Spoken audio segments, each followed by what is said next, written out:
São Mateus, capítulo de número 26, a partir do versículo de número 36. Nós vamos bater um papo essa noite sobre esse tema, a importância da oração. Tem uma frase muito famosa, da rainha da Escócia, falecida, Rainha Maria, que dizia com respeito a John Knox, que ela tinha mais medo da oração daquele homem do que do exército inteiro da Inglaterra. Ela enfatizou bem. Isso sirva de lição. É algo que a gente deve pensar. Você sabe o que é oração? Qual a importância da oração na sua vida? Você tem uma devocional? Você tem um tempo exclusivo de oração? Você tem um tempo exclusivo de oração com Deus? Você tem aquele momento que é somente seu e de Deus, aquele momento onde você vai rasgar o verbo com Deus, onde você vai falar tudo que você precisa falar com Deus. Você tem esse momento. Qual a importância disso? Por que ter esse momento? Eu preciso disso. Todo crente, todo homem, toda mulher de Deus precisa disso. Qual a importância disso? Tem alguma relevância na sua vida? Quando você levanta e não ora, a sua vida faz alguma diferença? Aqueles dias que você não ora? Qual a diferença disso? Como você reage? Como que é o seu dia? Ele é mais completo? Parece que está faltando alguma coisa quando você não ora? Então é sobre isso, irmãos, que eu quero falar com vocês. O texto que nós já lemos aí é o texto onde Jesus é preso. É o último momento antes da ressurreição de Jesus ali com os seus discípulos, onde Jesus ora com os seus discípulos, ou tinha a intenção de orar com alguns dos seus discípulos mais próximos. Esse momento aqui agora que nós lemos, e depois você pode chegar na sua casa e observar com mais calma, esse momento é um momento do ministério particular de Jesus. O ministério de Jesus ele é dividido em duas partes: o ministério público, onde Jesus realiza milagres, onde Jesus está no meio da multidão e muitas coisas acontecem. Mas Jesus também tem o seu ministério particular. E nesse ministério particular, não somente nessa passagem, mas você vai encontrar em outros momentos onde Jesus estava basicamente com mais 3 pessoas, Pedro, Tiago e João. Tudo indica que dentre todos os discípulos, eu creio que o amor de Jesus por eles é igual, mas o relacionamento, a intimidade com alguns, com esses 3 em especial, era um convívio diferente. Então Jesus, dentro do seu ministério particular, ele tinha 3 pessoas que ele confiava mais, ou pelo menos ele desabafava com essas pessoas. Em momentos de dificuldade na sua vida, ele vai lá e procura essas pessoas. Esse texto também nos revela a humanidade de Cristo, porque nós cremos, a nossa teologia nos ensina um Cristo 100% homem, um Cristo 100% Deus. Então aqui agora nós vamos, esse texto vai nos mostrar esse Cristo também é 100% homem, esse Cristo que também teve necessidade de orar. E antes de entrarmos nos pontos, eu quero deixar uma pergunta aqui, retórica: se Cristo teve necessidade de orar, será que eu também tenho? Será que você também tem essa necessidade de orar? O próprio Jesus teve determinados momentos da vida dele, ele precisou retirar-se para orar. Então, diante disso, irmãos, eu quero falar com vocês aqui, vai ser bem breve. Normalmente eu prego 3 pontos, hoje eu vou usar 5. A gente brinca sempre, que presbiteriano fica com os números ímpares, os batistas ficam com os pares. O sermão presbiteriano é 3, 5 ou 7 pontos. Já vi o Hernandes pregando 11. Então, mas a gente brinca que o presbiteriano prega o número ímpar e os batistas pares. Mas é só brincadeira mesmo no meio teológico. Então, eu vou falar sobre 5 pontos, mas podem ficar tranquilos. Nós não vamos terminar o culto depois de meia-noite, não. Até nessa meia-noite a gente termina, vai chegar em casa, fazer o vestido, comer lá tranquilo, sem preocupação. Ok? Então eu quero mostrar e passar para vocês o que eu também aprendi com esse texto. Qual a importância da oração na vida do homem, na vida do ser humano? Por que eu devo orar? Por que Jesus foi para aquele monte? Então nós vamos pegar aqui alguns pontos, usando basicamente todos os versículos que nós lemos. Por isso eu te pedi para que você ficasse com o texto aberto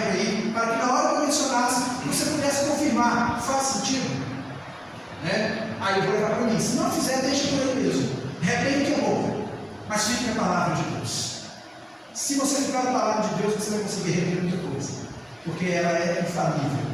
Ela é a principal fonte de revelação que nós temos.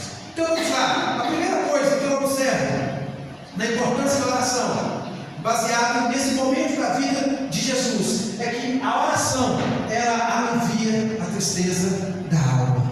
A oração, ela dá o alívio para a alma. Olha só, quando Jesus chama ali esses discípulos, né? E ele leva mais próximo dele ali, Pedro, os dois filhos de Zebedeu, normalmente Tiago e João ali, para ir com ele. A Bíblia diz que, levando consigo Pedro e os dois filhos de Zebedeu, começou a entristecer-se e a angustiar-se.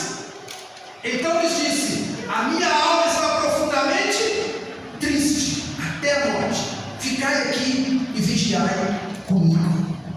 Jesus agora, na sua humanidade, porque nós sabemos, Jesus sentiu dor, Jesus sentiu fome. Porque se negarmos a humanidade de Jesus, o sacrifício será ou seria imperfeito. Então Jesus agora como homem, Jesus chama esses discípulos e fala: olha, vamos orar comigo. Eu estou precisando de orar, eu estou triste, eu estou amargurado, eu preciso orar, eu preciso falar com o Pai. Eu não tenho outro lugar para ir, eu não tenho onde buscar recursos, eu não tenho outro lugar que vai me dar alegria para a minha alma, eu não tenho outro lugar que vai tirar essa amargura da alma que eu estou sentindo. Interessante isso, irmãos. E aí eu trago, tento sempre aplicar para os meus dias. Onde as pessoas hoje têm buscado alegria para a sua alma? Quando você está triste, quando você se sente amargurado, onde você tem buscado alegria? Onde você tem buscado refúgio para a sua alma? Jesus fala: minha alma está profundamente abatida, eu estou triste. Você já sentiu tristeza? Você já sentiu amargura? Você já sentiu aquela vontade de, em alguns casos até de se auto-exterminar? Onde você tem buscado? Qual tem sido o seu refúgio? Eu me lembro um amigo particular que ele teve uma dificuldade muito grande no casamento. Ele acabou de sofrer o casamento. E ele falou comigo que pessoas da própria família se surpreenderam. Porque assim que teve o episódio, ele me procurou. O pastor, eu estou passando por isso, eu estou precisando de apoio nisso, e eu vou ficar firme com Jesus por isso. Tu não tem noção de como a minha cabeça está. E nós ficamos firmes. E olha, teve parentes que falou assim: eu esperava que fulano de tal fosse encher a cara na cachaça. Eu esperava que fulano de tal, eu pensava que esse momento da vida dele, isso fosse revelar com ele. Mas o cara foi mais na presença de Deus. Ele foi buscar Deus ainda mais. Quando você está angustiado, quando você está triste, tem pessoas que dizem por aí que um amor se cura com o outro. No caso aí dos platonistas aí de sofrência. Não. O amor não correspondido nessa terra, ele se trata do amor de Jesus. Busque Jesus. Não está dando certo? Busque Jesus. Irmãos, não somente na questão da tristeza, mas também na questão da alegria. Se você precisa de qualquer, eu falamos aqui constantemente, se você precisa de qualquer outro componente para ser feliz, que não seja Jesus, cuidado, reveja o seu conceito de cristão. Você precisa de algo mais para ser feliz? Jesus não basta? Não, eu preciso disso, eu preciso estar na night, ou você sabe ser o quê?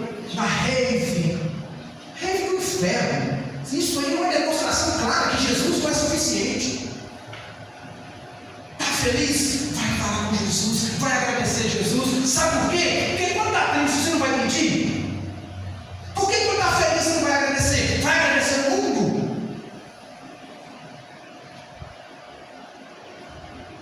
A única coisa que alivia a tristeza do coração humano traz, que livra toda a amargura, todo sentimento negativo do coração do homem, é Deus.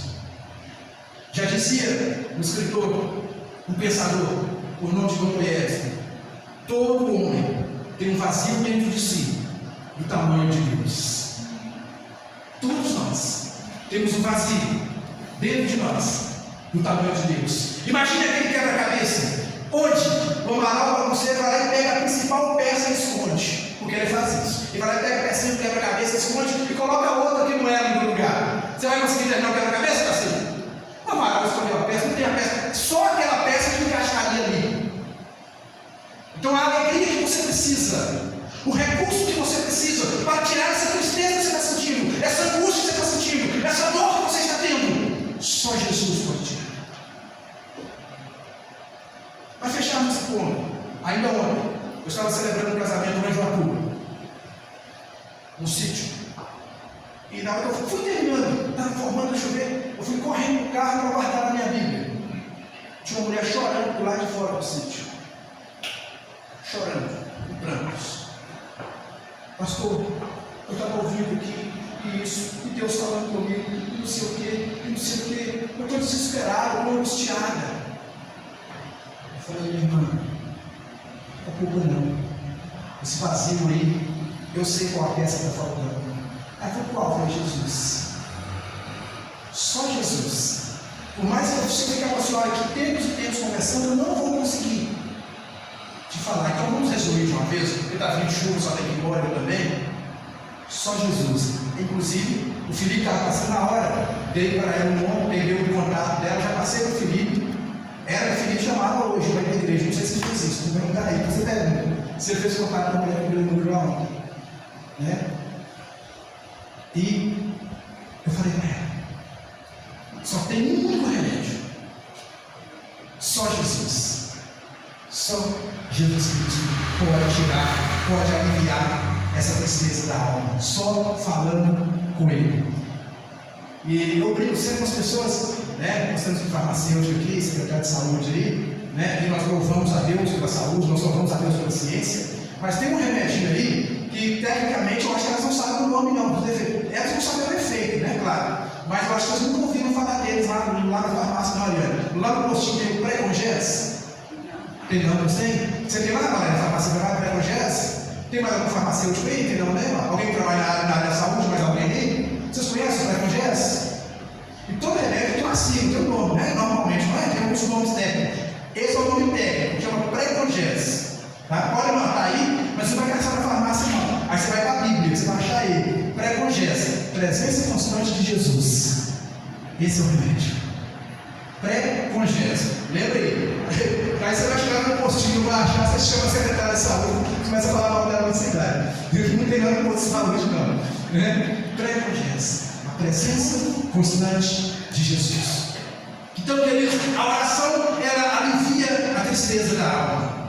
Mas também nós aprendemos com Jesus aqui. A segunda coisa, a oração nos guia para a vontade de Deus. Não pegou aqui não, mas para mim está aparecendo Deus aqui, tá? Ele cortou o dedo aqui, mas está aparecendo aqui. Não é porque fosse colocado errado, não.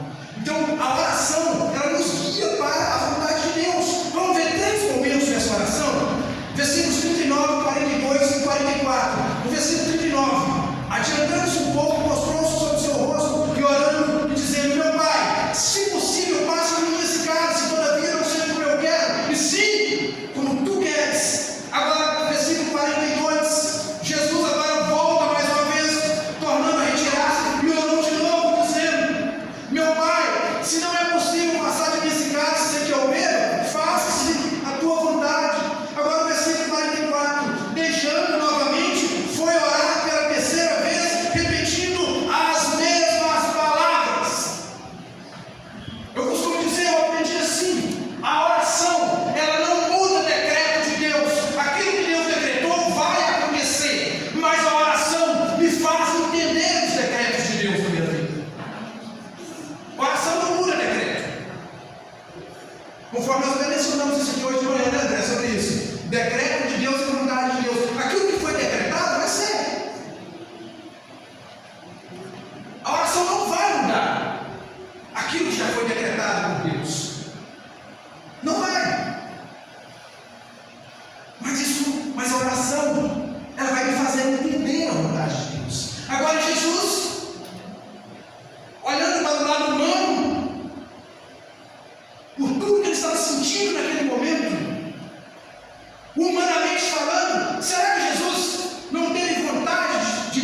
no centro da vontade de Deus. O melhor lugar para estarmos é no centro da vontade de Deus. Então Jesus questiona a Deus, ele pergunta: Pai, eu tenho que passar por isso mesmo? É para eu passar? Se for possível, então passe de mim, mas contudo, que seja feita a sua vontade. E isso aqui, irmãos, nós vamos ver Jesus, o próprio Cristo, jogando por terra essa teologia louca do determinismo, essa teologia louca de colocar Deus como pau mandado. Pessoas que pregam por aí dizendo: vai lá, determina para Deus o que você quer, vai lá, fala com Deus o que você quer, como se Deus fosse um capaz seu, como se Deus fosse um pau mandado que estivesse saindo e fazendo o que você quer. Deus não é assim. Deus não tem que fazer o que eu quero, Ele vai fazer o que Ele quer. E a vontade dele é como? Boa! Então que seja feita a vontade dele. Se a vontade dele for que eu fique descalço, for que ele tire tudo de mim, então que tire, mas que seja feita a vontade dele. E Jesus compreendeu isso. A oração que Jesus fez o guiou para entender a vontade de Deus. A oração nos leva a entendermos a vontade de Deus.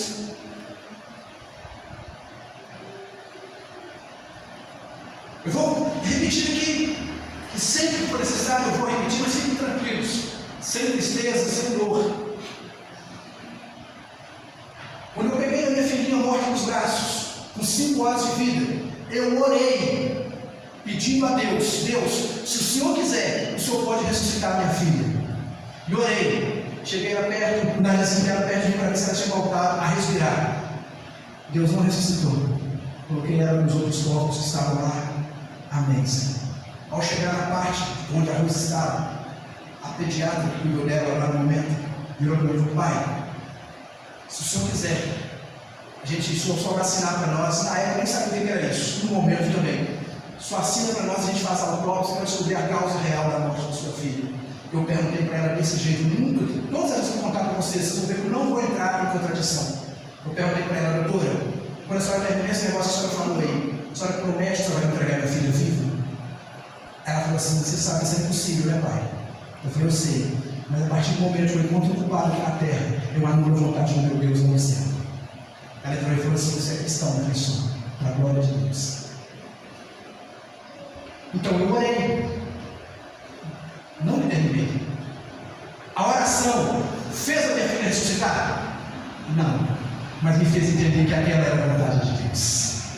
E isso trouxe conforto para o meu coração, porque quando eu entendo que eu estou debaixo da vontade de Deus, meu irmão, pode vir o que vier, ainda se vier noites traiçoeiras, se a cruz pesada for, Cristo estará comigo, porque é Ele que me conforta, é Ele que é a minha segurança. Isso que a oração faz. Então a oração, ela alivia a tristeza da alma. A oração, ela nos guia para a vontade de Deus. E a terceira coisa, a oração nos mostra a nossa dependência total de Deus. A oração nos mostra que somos dependentes de Deus. Olha o versículo 40 da sua Bíblia. O que Jesus fala aí agora? E voltando para os discípulos, achou-os fazendo o quê? Dormindo. E disse a Pedro: o que Jesus falou para Pedro, irmãos? Pedro, você não pode orar comigo 1 hora? Quando eu leio isso, eu fico imaginando os crentes orando, olhando em relógio, a hora vai terminar o culto. Doido para ir embora. Pedro, você não consegue vigiar comigo 1 hora? Sabe o que eu aprendo aqui? Às vezes nós ficamos contando demais com as pessoas. Ah, se o fulano não foi no culto, porque fulano não foi. Por isso você não peça nos grupos. Quando você não for ouvir, não coloca no grupo, não, você não desanimar os outros. Não é, Paulinho? Não coloca. Ah, não vou não. Aí o outro já estava pensando. Fulano já não vai, então eu também não vou. Não, pelo amor de Deus, se você não vai, não coloca no grupo, não. Sabe por quê? Você vai contaminar os outros. E esse momento, Jesus fala a Pedro: poxa, Pedro, eu não posso contar com vocês 1 hora. Mas Jesus sabia. É lógico que ele sabia. Talvez ele não pudesse contar com o homem, mas ele sabia que ele podia contar com Deus. Ele sabia que ele tinha o suporte, ele sabia que ele tinha a guarda de Deus, a proteção de Deus sobre a sua vida. Tanto é que ele não desiste. Quantos desistem? Acho que os irmãos estão orando por mim, não. É por isso que eu estou fraco. Ninguém está orando por mim. E você? Você tem orado por você? Porque Jesus poderia ter parado. Já que você não quer orar, vamos descer. Vamos descer para o monte. Então dorme, meu filho. Você quer dormir? Dorme. Vai dormir. Vai dormir. Vai dormir. Continua dormindo. E Jesus faz isso por 3 vezes. Jesus volta, até vai ter um último momento, Jesus percebe, Jesus volta, eles estão dormindo. Jesus vê isso no semblante deles. Eles estão com um semblante pesado. Vocês estão dormindo. Às vezes, irmão, eu falo sempre, a reunião de oração deveria ser a reunião que deveria ter essa quantidade de pessoas. A igreja primitiva, a sua primeira reunião, não foi um culto de louvor e adoração, no sentido de, o culto especial de domingo, não foi uma escola bíblica, não. Foi uma reunião de oração. Talvez aí esteja o segredo do fracasso de muitas famílias. A falta de oração. A falta de compromisso com a oração. Tem crente, não vou nem falar de ler Bíblia. Ler Bíblia é pior ainda. Só ora o dia que está na igreja. E aí tem que ter 6 horas, né? O irmão está passando. Não, tem um grupo. 6 horas eu vou vir lá, viu? Sempre vai existir isso. Mas cuidado. Não se deixe levar pelo desânimo dos outros. Não se deixe abater, porque aquela companhia que você chamou, aquela pessoa que você está do lado dela, está com má vontade, não quer mais ir para a igreja, não quer mais congregar. Mas fulano, problema dele. Mas fulano não quer orar, meu esposo não quer orar mais, problema dele, dobra o seu joelho e ora você. Mas a minha esposa não quer mais, problema dela, dobra o seu joelho e ora você. Jesus nos ensina isso. Não seja dependente do homem. A oração, Jesus subiu no monte para orar. E o que ele fez? Orou. Os seus companheiros dormiram, mas Jesus orou. Então, independente da sua companhia. Não vou orar, não vou na oração, não, porque fulano de tal falou que não vai, então deixa em casa. Porque fulano de tal está desanimado, mas fulano de tal está desanimado, e você também? Minha mãe sempre falava comigo, eu adolescentezinho, e ela chegava no culto, 9h30, 10 horas, e ela na beirada do tanque lá na nossa terra, e lá para as vasilhinhas da janta, os meninos ficavam em casa, e dava tarde na noite, e embora, e eu sempre encontrava ela lá para as vasilhas da janta, para ficar muita coisa suja na segunda-feira. E eu sempre sentava perto dela e contava para ela como que tinha sido o culto. E aí, ela virava e começava a chorar, todas as vezes, ela começava a chorar. Meu filho, eu fico feliz demais, que você vai para a igreja, você não falta um culto. Que bênção, que maravilha. Eu que mexia realmente no meu coração, mas eu nunca deixei de falar para ela. Falei, mãe, só que o mais importante não é eu ir, a senhora tem que ir. Eu usei uma expressão para ela. Eu falei, só que um detalhe, quando Jesus voltar, a senhora não vai poder segurar na barra da minha calça. A salvação é individual. E eu vou responder por mim. E a senhora vai responder por senhora diante de Deus. E Deus me deu um privilégio muito grande. Eu fui para a igreja desde 6 anos de idade. 20 anos depois, mais ou menos com 25, 26 anos de idade. Deus me deu um dos maiores privilégios da minha vida, que foi batizar minha mãe. E naquela mesma manhã, onde ela foi batizada, nós batizamos uma senhora de 103 anos. Foi um privilégio muito grande. Mais uma coisa, eu nunca dependi da minha família. Eu nunca fiquei esperando para ver se alguém ia querer, se fulano não quer, problema dele. Uma vez eu chamei meu irmão que está lá em Fortuna, eu chamei ele para a igreja. Aí ele falou, não, eu sou um cara de muita responsabilidade. Eu falei, bacana, por que você fala isso? Eu vou esperar melhorar primeiro, depois eu vou. Ele ferrou outra hora. Falei assim, não, você quer melhorar primeiro, depois você ir. Não seria importante Né?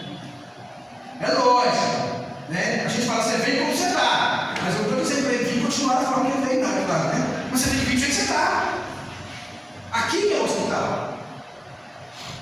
Então, irmãos, não deixe o desanimar você na oração e na sua vida cotidiana.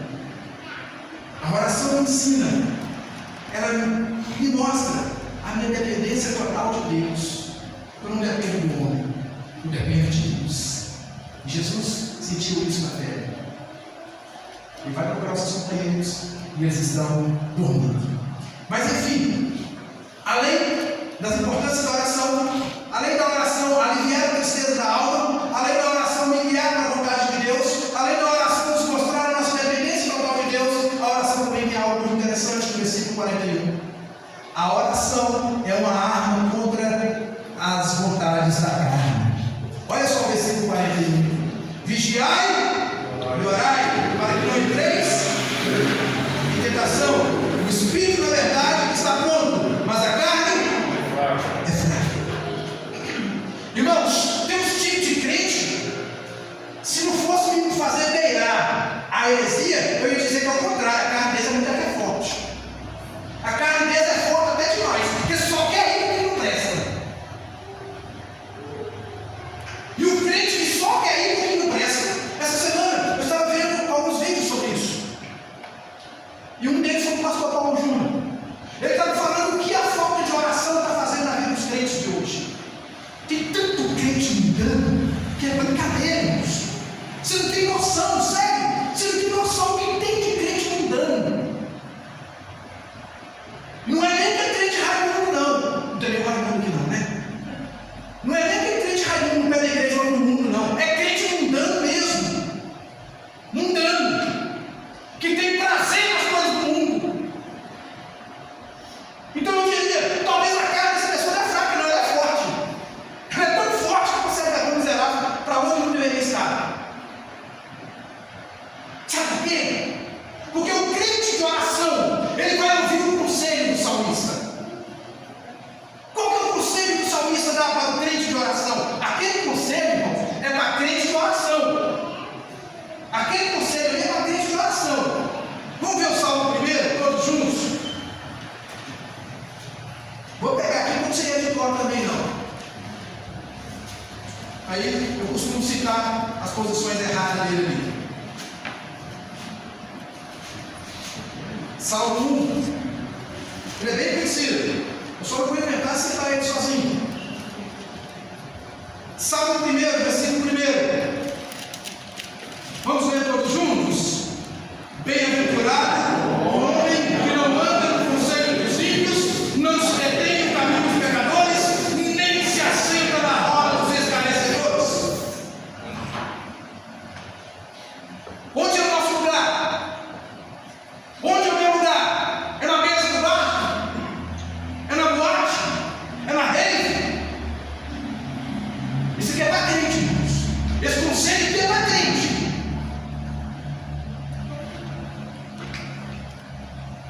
O que significa a palavra bem-aventurado aí mesmo, irmãos? Ah, muito feliz. Então, feliz é um homem que não anda no conselho dos ímpios. Muito interessante isso. E quando se fala não anda no conselho dos ímpios, eu vou levar para o lado da influência. Hoje o mundo digital, hoje é influencer. Gostou? Não é bonito lá. Influencer é coach. Mas vamos falar com o influencer, que é um influenciador. Mas os crentes de hoje, que não oram, que não têm compromisso com a palavra, eles são influência ou são influenciados? Aquele amigo que te levou para a boate, que dia que você trouxe ele na igreja? Que dia? Aquele que te levou para a mesa do barzinho, que dia você trouxe ele aqui? Você já falou de Jesus para ele? Como que está? Precisamos, irmãos, nos atentarmos a isso. Ficarmos atentos. A oração é uma arma Deu vontade de fazer isso? Ore e pede a Deus para tirar essa vontade da sua vida. Namorado, deu vontade de levar a namorada para um motel? Pede a Deus para tirar essa porcaria do coração. É errado.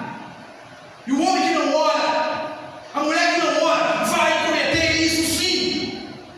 Isso é falta de oração, isso é falta de intimidade com Deus. Irmãos, eu vou falar algo para vocês, está gravado, eu não estou pedindo segredo, só não vou citar nome. Eu já ouvi casos de jovens que já iam para o culto, e todo mundo esperava, sempre se um ou dois jovens já iam com mochilas. Depois o pastor descobriu, eles carregavam bebidas para depois do culto e para os vazios beber. Que fique bem claro, gente da nossa igreja, estou falando não aqui local, mas na igreja presbiteriana, que roda esse vídeo por muitos lugares. Que vergonha! Que vergonha! Que se fosse um homem de oração, se fosse uma mulher de oração, em nome de Deus, tira esse vício de mim. Eu ouvi uma frase essa semana que eu estou chamando o Marquinhos, o André, todo mundo dessa frase, achei bonito. Sabe por que tem crente assim? Porque não é crente pastel de rodoviário. Você tem que ser crente pastel de rodoviário. Sabe o que é o crente pastel de rodoviário, né? Alguns aqui já sabem. O crente pastel de rodoviário é aquele que está cheio de óleo e pouca carne. Não anda na carne. Né? Seja crente pastel de rodoviário. Muito óleo, pouca carne. Nós brincávamos antigamente, na época que a gente não era processado por qualquer coisa, a gente brincava com as pessoas. Lógico que com fundo de verdade, era a forma que a gente tinha de cobrar do outro, era brincar, meu irmão. Né? A gente via crente que a gente olhava assim, chega pra lá, você está brincando, você está só salmoura. Você lembra dessa brincadeira? Você está